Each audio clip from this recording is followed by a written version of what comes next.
అయితే డాక్టర్ గారు ఇప్పుడు డయాబెటీస్ పేషెంట్స్ ఉంటారు. డయాబెటిక్స్ వాళ్ళకి ఎలాంటి కంటి చూపు సమస్యలు వస్తాయి? యూజువలీ డయాబెటీస్‌లో ఏమంటే ఫస్ట్ పాయింట్ అనేదంటే కెట్రాక్ట్ అనేది నార్మల్‌గా ఏజ్ రిలేటెడ్‌గా అందరికి వస్తది. బట్ డయాబెటీస్ ఉండే వాళ్ళకి కొంచెం త్వరగా వచ్చే ఛాన్సెస్ ఉంటది. ఇంకొక ప్రాబ్లమ్ అంటే డయాబెటిక్ రెటినోపతి. ఇప్పుడు మన కంటి లోపల ఉండే నరం అని నేను చెప్పాను కదా రెటినా. ఆ రెటినాలో కూడా షుగర్ కంట్రోల్‌లో లేని వాళ్ళ వాప్ అనేది రావచ్చు. చిన్న బ్లీడింగ్ అనేది రావచ్చు. దాన్ని మనం డయాబెటిక్ రెటినోపతి అని చెప్తాం. ఇలాంటి ప్రాబ్లమ్స్ చాలా కామన్ గా డయాబెటిక్స్ లో ఉంటాయి. వాళ్ళకి ఇప్పుడు కంటి చూపు సమస్య వస్తే సర్జరీ చేస్తారా?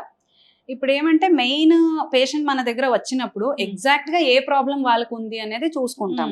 ఇప్పుడు నేను చెప్పినట్టుగా డయాబెటిస్ వల్ల కెట్రాక్ట్ వస్తే డెఫినెట్ గా అది total preventive cause of blindness. అంటే మనం దాన్ని సర్జరీ చేసి కంప్లీట్ గా నార్మల్ విజన్ వచ్చేంత ఛాన్సెస్ ఉంటుంది కెట్రాక్ట్ లో. సో అప్పుడైతే డెఫినెట్ గా సర్జరీకి వెళ్తాము.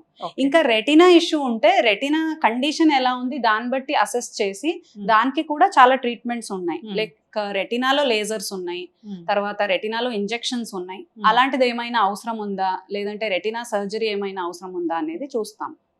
నార్మల్ పీపుల్ కను డయాబెటీస్ ఉన్న వాళ్ళకి ఏదైనా సర్జరీ అంటే ఖచ్చితమైన జాగ్రత్తలు తీసుకోవాలని చెప్తూ ఉంటారు. ఇప్పుడు మీరు ఇలాంటి వాళ్ళకి చేయాలంటే ఇప్పుడు ఒక డయాబెటాలజిస్ట్ ని సలహాతోని చేస్తారా మ్యామ్? ఎలా చేస్తారు? యూజువల్లీ ఏమంటే మనం ఈ సర్జరీని ప్లాన్ చేయకముందు పేషెంట్ది బ్లడ్ షుగర్ వాల్యూ అనేది కంట్రోల్లో ఉండాలి. షుగర్ స్టేటస్ అనేది ఎప్పుడు కంట్రోల్లో ఉంటుందో అప్పుడే మనము సర్జరీని చేస్తాము.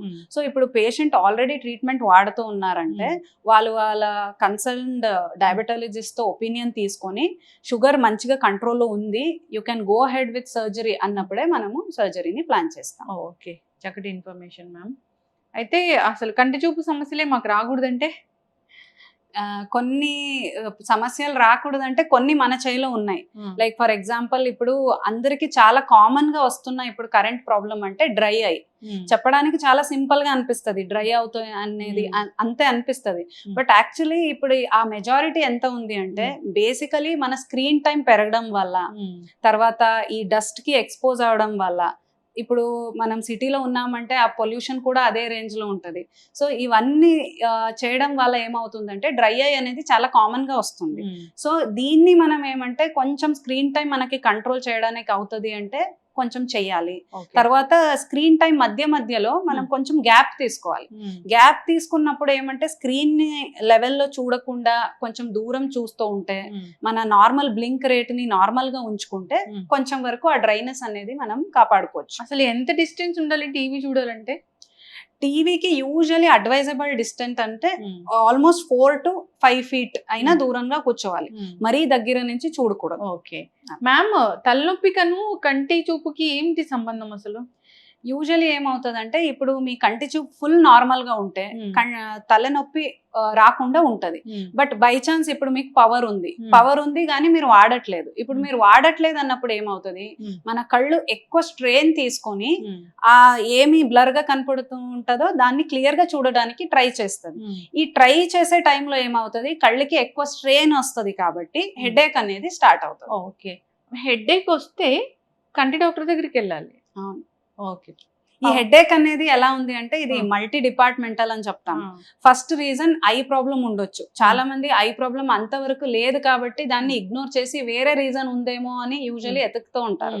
బట్ ఫస్ట్ హెడేక్ వచ్చింది అంటే ఐ ప్రాబ్లం ఉందా లేదా అనేది తెలుసుకోవాలి.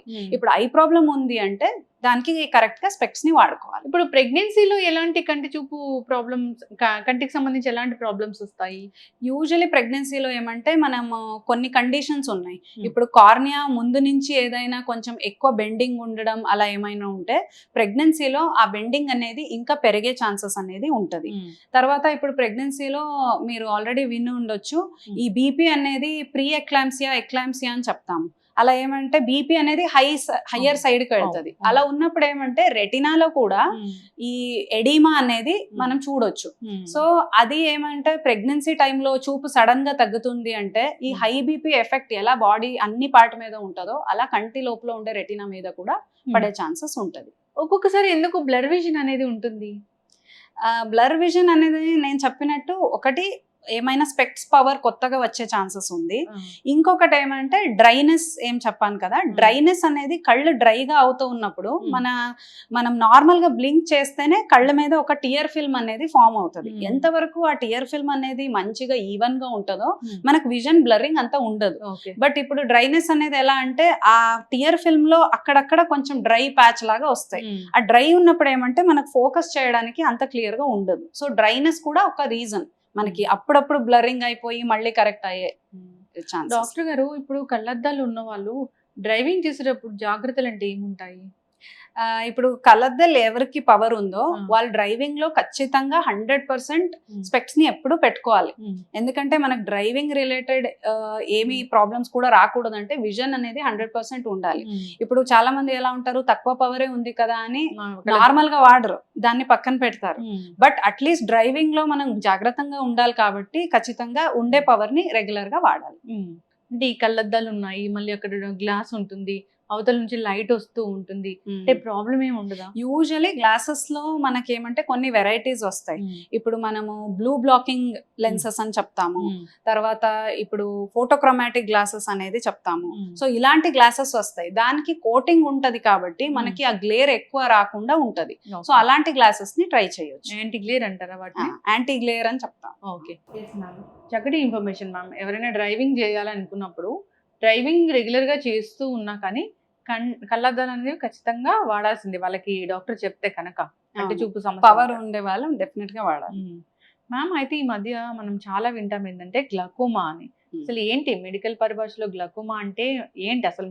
మేము తెలుసుకోవాలంటే ఎవరికి వస్తుంది, లక్షణాలు ఎలా ఉంటాయి?